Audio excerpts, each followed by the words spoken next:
안녕하세요, 여러분. 가족 복지론 시간입니다. 네, 이번 시간에는 수업 시간에 앞서서 먼저 맞벌이 가족이란 무엇인지 한번 간략하게 짚어보고 넘어갈 텐데요. 수업 시간에 배울 내용을 미리 배워서 수업 시간에 토론하는 형태로 이번 수업을 진행하도록 하겠습니다. 네, 맞벌이 가족이란 무엇이냐? 요즘 맞벌이 가족, 보통 일반적인 가정에서 맞벌이 가족이라는 말이 일반화된 지 되게 오래되었는데요. 산업사회로 변화하면서 기혼 여성들이 농업활동과 달리 경제활동을 시작하면서 가정에 머물지 않고 밖으로 나가서 경제활동을 실시하고 있는 것과 밀접한 관련이 있는데요. 이런 맞벌이 가족에 대해서 개념과 그리고 맞벌이 가족의 유형, 그리고 맞벌이 가족은 어떤 특징이 있는지 한번 살펴보도록 하겠습니다. 네, 맞벌이 가족이란 남편과 아내가 동시에 직업을 가지는 경우를 맞벌이 가족이다라고 얘기를 하는데요. 남편과 아내가 동시에 직업을 가짐으로 인해서 자아실현의 욕구가 충족되고 또 사회적 지위가 어느 정도 확보되고 가정 경제에도 기여하는 등 자아 만족과 행복감을 경험하는 새로운 형태의 가족 형태라고 볼 수가 있습니다. 이런 맞벌이 가족은 부부가 함께 경제 활동을 한다는 측면에서는 면에서 기능적인 측면이나 가족 관계적인 측면 그리고 이런 측면에서 가족 내부적인 규범적인 변화 가족의 역할 분담이나 가족의 가치 등의 변화까지 같이 포함한다는 점에서 매우 중요하게 여겨지고 있는데요. 과거에는 남편은 도구적인 역할을 하였고 그리고 아내는 규범 어떤 표현적인 역할, 남편은 규범적인 역할을 하였는데 이런 그 정해진 기존의 가족 형태에서 역기능적인 가족 문제가 지적이 되면서 과거의 상이하고 분담적인 이런 부부 역할의 수행보다는 서로 남편과 아내가 역할을 공유하고 그러니까 남편과 아내의 역할이 어느 정도 경계선이 무너졌다라고 볼 수가 있겠죠. 동등한 의사결정, 서로 함께 같이 일을 하기 때문에 어떤 역할이 정해졌다기보다 동등한 의사결정 그리고 평등한 동반자적 관계를 유지하고자 하는 욕구에 부응할 수 있다는 점에서 맞벌이 가족은 어느 정도 현대사회에서 각광받는 그런 그 역할을 수반하고 있다라고 볼 수가 있습니다. 이런 긍정적인 면에서 측면에서 살펴본 맞벌이 가족의 개념이었죠. 네, 다음은 맞벌이 가족의 유형에 대해서 살펴볼 텐데요. 맞벌이 가족의 유형은 생계 유지형, 내조형, 자아실현형, 여가활용형 이렇게 네 가지로 나눌 수가 있는데요. 우리나라의 맞벌이 가족에 대한 실태에 대한 자료는 그렇게 많지는 않지만 지속적으로 맞벌이 가족이 늘어나고 있는 것은 사실입니다. 자, 맞벌이 가족에 대한 이런 사회적 인식이 확산되면서 많은 사람들이 사회적 관심이 집중되고 있는데 실제 맞벌이 가족에 대한 실태 분석에 따르면 취업 여성의 취업 동기나 직종 차이, 사회 계층 차이, 또 취업 여성의 인생 주기, 도농 간의 차이, 지역적 요인 등에 따라서 서로 다른 결과가 나타나는데요. 여성의 취업 동기에 따른 맞벌이 가족의 형태는 네 가지 생계 유지형, 내조형, 자아실현형, 여가 활용형이 있습니다. 생계 유지형은 말 그대로 취업 동기가 가족의 경제적인 필요성에 의해서 돈을 벌기 위해서 취업을 하는 것이죠. 이런 경우에는 학력이 낮을수록 그리고 40대 이상인 경우가 많은 결과가 나타나 있습니다.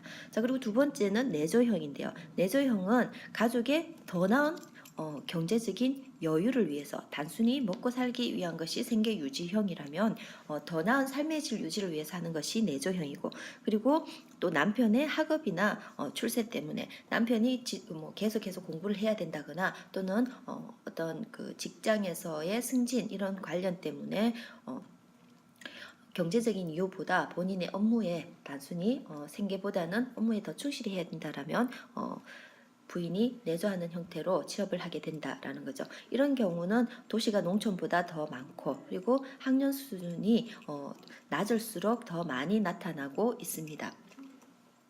세 번째로 자아실현형인데요. 자아실현형은 중산층 이상의 고학력의 여성이 가사노동의 이런 사회적 불안정 속에서 취업을 함으로 인해서 스스로 자아를 실현하고 또 근대적인 성역할 태도에 입각해서 평등하게 부부관계를 정립하려는 형태인데요. 도시나 학력은 대졸 이상이 많고 도시에서 더 많고 학력이 대졸 이상이 많고 이런 경우는 젊은 연령층이 젊은 세대에서 많이 나타나고 있습니다. 자, 그리고 마지막으로 여가 활용형인데요. 여가 활용형은 주로 중산층을 중심으로 경제적인 이유 또는 내조 자아실현 이런 것들을 크게 의식하지 않고 자기가 하고 싶은 것, 취미를 살리면서 여가 활동을 하려는 의지에서 직업을 가지는 것인데요. 여가 활용형 맞벌이 가족은 사실 비교적 적은 수치를 나타내고 있습니다. 이랬던 맞벌이 가족의 유형에 대해서 살펴봤고, 자, 그럼 맞벌이 가족의 특성은 어떤 것이 있는지 특성에 대해서 살펴보면요. 맞벌이 가족의 특성은 가족 구조별로 살펴보면 맞벌이 가족은 구조적으로 확대 가족이나 핵가족 형태를 보이는 것이 일반적인데요. 확대 가족은 자녀 양육이나 어떤 가사노동의 편의를 위해서 부모님과 같이 산다거나 하는 형태인데요. 확대 가족의 비율이 약간 높게 나타나고 있는데 핵가족 구조를 보이는 경우에도 핵가족이라고 하더라도 주위에 근처에 인근에 친인척들이 근거리에 상주하고 있어서 같이 살고 있어서 상호 부조가 쉬운 이런 수정 핵가족 내지 수정 확대 가족 형태를 보이는 경우가 많다라고 볼 수가 있습니다. 즉 맞벌이 가족은 홀벌이 가족의 이런 그 경우보다 주변의 지원이 더욱 필요하고 왜 집안의 어떤 보호 역할 그리고 가족의 어떤 중심적인 역할을 해야 되는 케어의 역할을 해야 되는 가족의 살림을 살아야 되는 역할을 하는 엄마의 역할이 공백기가 생기기 때문에 더욱 주변의 지원이 필요하고 이때 시댁이나 친정 친인척 등을 통한 지원 체계를 확보하는 이런 가족 구조를 보이고 있다라고 볼 수가 있습니다. 맞벌이 가족의 취업 이유와 양상을 살펴보면요. 먼저 왜 맞벌이 가족을 하는지 기혼 여성의 취업 이유를 살펴보면요. 먼저 생계비 보조 등의 경제적인 이유가 가장 많고요. 그러니까 돈을 벌기 위해서 나오는 것이 가장 많고 다음으로 저축, 자녀 양육의 순으로 나타났습니다. 그러나 이런 여성의 자아실현이나 사회적 공헌은 상대적으로 낮고 또 기혼 여성의 취업 동기가 지극히 가족 중심적이나 경제적인 이득으로 국한되어 있음을 알 수가 있는데요. 취업 동기는 자본주의 경제 체제에서 취업을 통해서 경제적으로 무엇인가 이득을 얻고 여유를 가지고 생활을 생활의 질, 삶의 질을 높이려는 점으로 집약될 수가 있습니다. 네. 취업 양상을 보면 기혼 여성의 취업 직종은 지역에 따른 산업 구조의 차이에 따라서 조금 다르게 나타나는데요. 농촌에서는 대부분 농업 관련직이고 도시에서는 판매직이나 서비스직이 대부분을 차지하고 있습니다. 그 다음으로 나타나는 것이 도시에는 생산직도 많이 나타나고 있는데요. 취업 직종의 분포는 기혼 여성의 교육 수준과도 높은 상관관계가 있는데 농업 관련직은 대체적으로 저학력 그리고 판매 서비스직은 중간 수준 그리고 전문 기술직이나 사무직에는 고학력층이 편중되어 있는 것을 알 수가 있습니다. 부부 역할 분담 및 권력 관계를 살펴보면요. 여성이 취업을 한다고 해서 과연 가정 내에서 부부가 평등하고 민주적인 관계를 정립하는 데 기여하는가에 대해서는 선행 연구에서 그렇다 그렇지 않다 이렇게 의견이 분분한데요. 일반적으로 맞벌이 가정에서 여성은 재정권 강화로 인해서 경제력을 가짐으로 인해서 가정 내 역할 분담이나 권력 관계에서 비교적 똑같은 것은 아니지만 비교적 대등한 위치를 가지고 있는 것으로 나타나고 있습니다. 이런 현상은 특히 저소득층이나 노동계층에서 더욱 뚜렷하게 나타나고 있고요.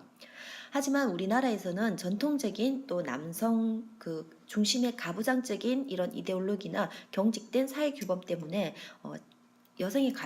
자신이 가지고 있는 경제적 지원을 권력 분배를 위한 협상에 사용하려고 크게 노력하지 않는다는 점이 있습니다.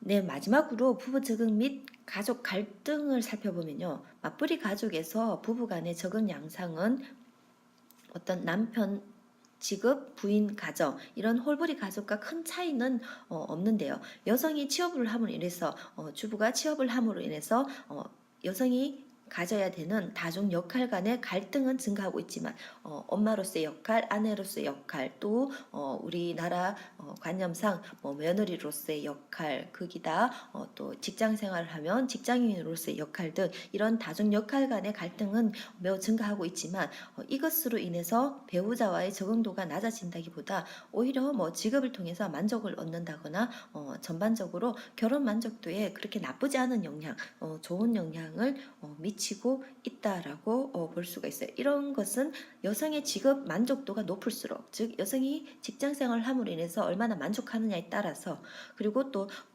남편이 부인의 아내의 직업을 얼마나 인정하느냐. 남편이 인정하지 않는 직장 생활을 한다면 부부 적응도가 높아질 수가 없겠죠. 그리고 여성이 정말 자발적으로 자아실현이나 또는 어떤 경제적인 도움이든 내조형이든 내가 원해서 직장 생활을 하는 경우 부부 만족도, 적응도가 높은 것으로 나타났습니다. 즉 자발적인 취업 여성은 생활 만족도는 비자발적인 취업 여성이나 또 비자발적 비취업 여성보다 높게 나타난다라고 볼 수가 있습니다. 그리고 정말 마지막으로 맞벌이 가족의 가족 활동 중에서 가장 중요한 것이 바로 자녀와의 관계인데요. 취업 여성의 자녀와의 관계는 사회적 계층이나 직종, 또 자녀의 연령, 성별 등 다양한 요인에 따라서 서로 상호작용을 하게 되는데요.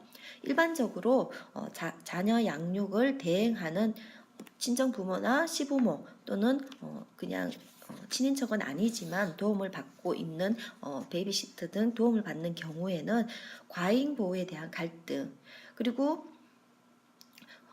아닌 경우에는 애정 없는 양육에 대한 어떤 문제가 우려되고 있는데요.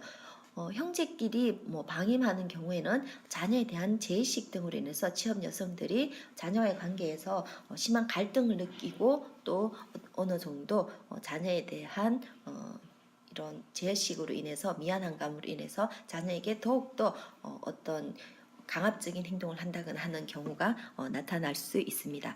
네, 이번 시간에 이 맞벌이 가족의 개념과 특성, 그리고 맞벌이 가족의 유형에 대해서 살펴보았는데요. 수업 시간에 보다 더 심도 깊은 논의를 통해서 한번 토론해 보도록 하겠습니다. 수고하셨습니다.